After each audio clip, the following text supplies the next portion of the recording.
Hello everyone, today I'm sharing another motor speed control video, but today we will use a Darlington MOSFET for our purpose. And let's begin. And there is a 9-volt battery which is our power supply. We are also using a potentiometer to adjust our input voltage, and thanks to this we are able to change the speed of our motor.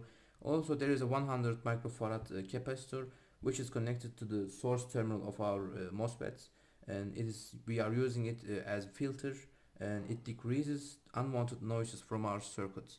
Let's test our circuit. And you see,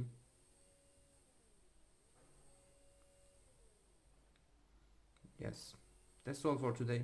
Thank you very much. And if you like this video, don't forget to share it with your friends. See you.